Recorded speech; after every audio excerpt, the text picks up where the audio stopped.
اعوذ باللہ من الشیطان اللعین الرجیم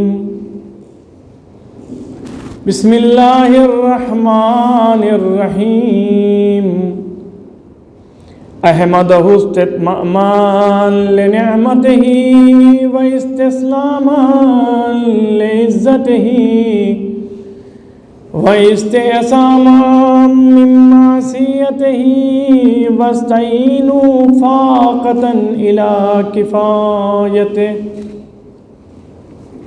فإنه أرجح ما وزنا وأفضل ما خزنا أشهد أن لا إله إلا الله وحده لا شريك له شهادة ممتهنا مساسها معتقدا نتمسك بها أبدا ما بقانا وندخر لأحاويل ما يلقانا ثم الصلاة والسلام والتحية والإكرام على النبي الأمي المكي المدني أبي القاسم المصطفى محمد اللهم صل على محمد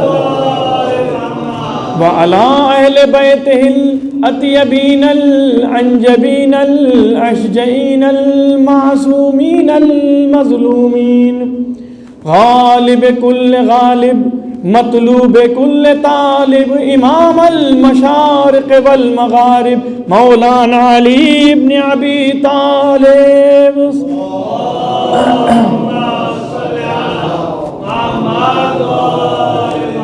فاتح خیبر و خندق قاتل مرحب و انتر وارث شبیر و شبر اما بعد فقد قال اللہ تبارک و تعالی وقوله الحق بسم اللہ الرحمن الرحیم قل لا اسألکم علیہ اجرا الا المودۃ فی القربى صلوات بھیجیں پر محمد و آل محمد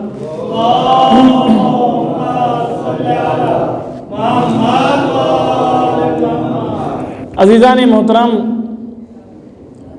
ہمارے عزیزوں، ہمارے بزرگوں، ہمارے جوانوں، ہمارے بچوں، ہماری بہنوں، ہماری ماؤں، آج آفتاب عالمتاب کا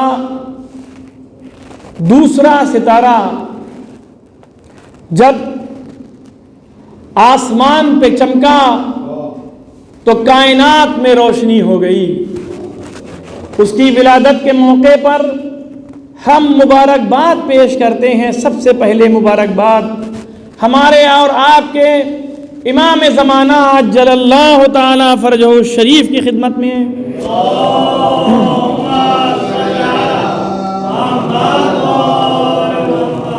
علماء اعلام، مراجع اکرام، خصوصاً رہبر انقلاب حضرت آیت اللہ العظمیٰ سید علی خامنائی اور مرجع عالی قدر جہان تشیع حضرت آیت اللہ العظمیٰ سید علی حسینی سیستانی اور آپ تمام مومنین کی خدمت میں تبریک اور مبارکباد پیش کرتے ہیں۔ جب دنیا عالم میں ہر طرف تاریکی چھائی ہوئی تھی اور پیغمبر کے ساتھ میں وہ لقب لگا دیا گیا تھا جس کو کہتے نہیں اٹک لگا دی گئی تھی کہ پیغمبر ابتر ہیں، تو خداوند عالم سے پیغمبر نے یہی فرمایا تھا، معبود اب تک جو کچھ مجھ پر بہتان لگائے گئے، نازیبا کلمات استفادہ کیے گئے، ہم نے کبھی تجھ سے شکایت نہیں کی، لیکن یہ ابتر کا ایک ایسا لفظ تھا کہ جو پیغمبر کے کلیجے میں سمو گیا اور اللہ سے کہنے لگے، معبود اب مجھ سے میں تھک گیا ہوں اور مجھ سے نہ تھی کھما تو، یعنی میں اب نہیں صبر کر سکتا ہوں۔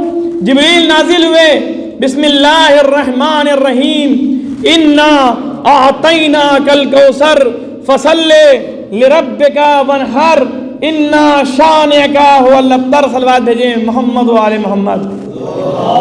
اللہم صل علی محمد ہم لوگ کہتے ہیں کہ تبرے کے پیچھے آج ہمارے جوان جو ہے وہ ٹہلتے رہتے ہیں کہ گالی اور گفتاری کے ذریعے سے تبرے کو ثابت کر دیں، لیکن قرآن مجید میں جگہ جگہ کے اوپر کچھ ایسی آیات ہیں جو اہل بیت کی شان میں نازل ہیں اور دشمنان اہل بیت پر ملامت کا اعلان کر رہی ہیں۔ اگر ہم قرآن کے ان سوروں کو پڑھیں تو ثواب نہیں ملے گا اور ان پر لعنتیں بھی جائیں گی۔ اے میرے حبیب، ہم نے تمہیں خیر کثیر عطا کر دیا۔ یہ خیر کثیر کون سا خیر تھا؟ خیر کثیر وہی خیر کہ جس خیر سے جناب سیدہ سلام اللہ علیہا کا وجود دنیا میں آیا، اور خداوند عالم ارشاد فرماتا ہے میں نے علی اور فاطمہ کے نور سے دو نوروں کو خلق کیا، ایک کا نام حسن مجتبی اور دوسرے کا نام حسین شہید کربلا ہے۔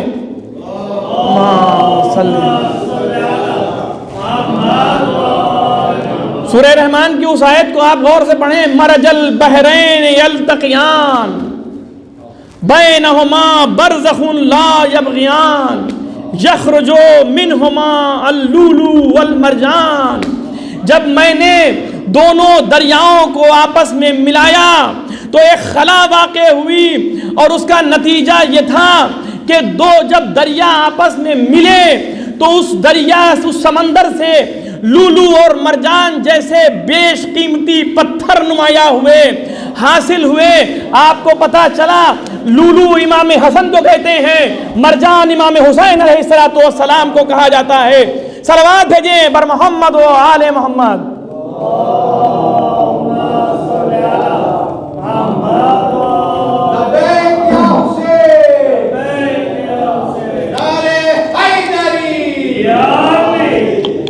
جس کا قصیدہ قرآن پڑھے اس کا قصیدہ ہماری زبانیں کہاں ادا کر سکتی ہیں۔ میں جیسے ہی محفل میں آیا میں نے کہا حسین میں قصیدہ پڑھو گے لے کے آئے ہو؟ تو حسین نے کہا لے کے آیا ہوں، آپ کے بعد پڑھوں گا، جو کہ یہ مفصل پڑھیں گے۔ میں تو تھوڑا سا پڑھ کے اتر آؤں گا، لیکن یہ مفصل پڑھیں گے۔ یہ بچہ جو ہے محمد یہ پڑھ چکا ہے، ابھی اور لوگ پڑھیں گے انشاءاللہ۔ کیوں؟ یہ جذبہ ہے امام حسن مجتبی علیہ السلام سے محبت کا، کہ جب آپ کی ولادت آئی تو ایسا نہ ہو کہ امام حسین کی ولادت میں ہم جشن میں زیادہ خوشی منائیں اور امام حسن کی ولادت پہ خوشی ہماری کم ہو جائے۔ نہیں عزیزان محترم، اگر خیر امام حسن ہیں تو خیر امام حسین ہیں، اگر لولو امام حسن ہیں تو مرجان امام حسین ہیں۔ اگر دونوں پتھروں کو آپ نے سامنے رکھا کہ یہ دونوں کی دونوں گراں قدر پتھر ہیں، ان کی قیمت کوئی نہیں ہے، تو یاد رکھیں اللہ بھی خوش ہوگا، اس کا رسول بھی خوش ہوگا، اس کے امام بھی خوش ہوں گے، اور صدیقہ طاہرہ حضرت فاطمہ الزہرا سلام اللہ علیہا صلوات بھیجیں پر محمد۔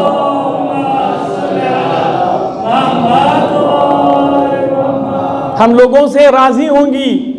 یہ وہ شخصیت ہے اور مظلوم ترین شخصیت عالم اسلام میں کہ جس پر طرح طرح کے بہتان لگائے گئے، انشاءاللہ بھی ذکر کروں گا۔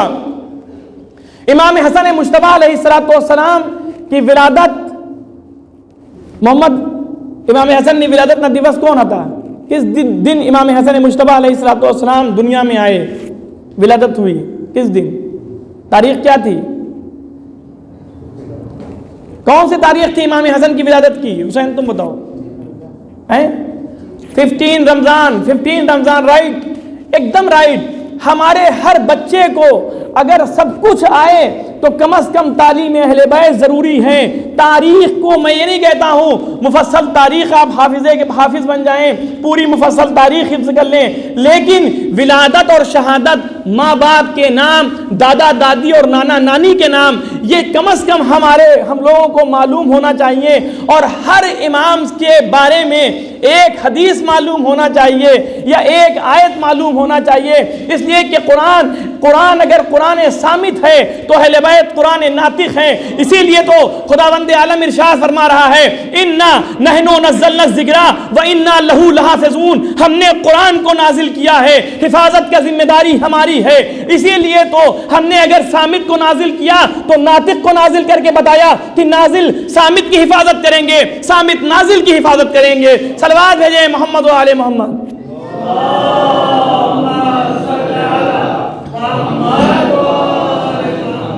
امام حسن علیہ السلام کی ذات کے اوپر طرح طرح کے بہتان لگائے گئے ہیں اور مظلوم تاریخ ہیں امام حسن مجتبیٰ علیہ السلام، اس لیے کہ تاریخ نے بھی بہت ظلم کیا ہے امام پر، امام کے فضائلوں کو چھپا دیا گیا۔ امام حسن کے فضائل انشاءاللہ بھی بیان کروں گا کہ امام حسن مجتبیٰ علیہ السلام کی کیا فضیلت تھی، اور اہل بیت علیہ السلام یعنی 14 معصومین میں جو فضیلت امام حسن کو حاصل تھی کسی امام کو حاصل نہیں تھی، اس لیے کہ تمام امام ضرور ان تمام صفات کے حامل تھے، لیکن امام خود فرما رہے ہیں کہ ہم میں وہ صفات نہیں زیادہ پائی جاتی جتنی امام حسن مجتبیٰ علیہ السلام اس صفت کے حامل اور مالک تھے۔ سمجھ میں آیا؟ انشاءاللہ ابھی گفتگو بڑھے گی اور آگے انشاءاللہ گفتگو ہوگی۔ امام حسن مجتبیٰ علیہ السلام کی والدہ صدیقہ طاہرہ حضرت زہرا سلام اللہ علیہا،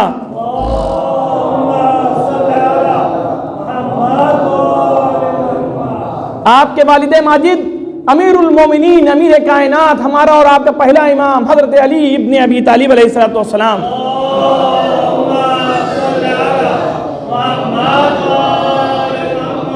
آپ کے نانا خاتم المرسلین حضرت محمد مصطفیٰ صلی اللہ علیہ وآلہ وسلم،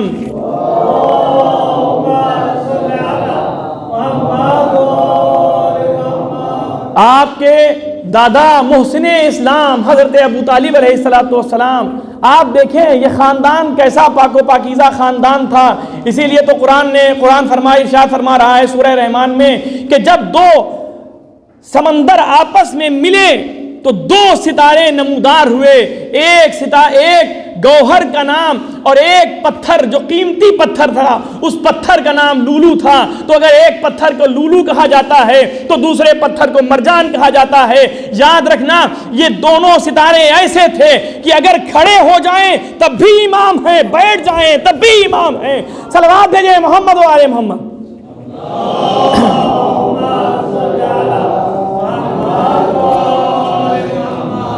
پیغمبر ختمی مرتبہ ارشاد فرماتے ہیں الحسن والحسین امامان قاما وقادا، قاما وقادا، حسن اور حسین 2 ایسے امام ہیں جو کھڑے ہو جائیں تو بھی امام، بیٹھ جائیں تو بھی امام۔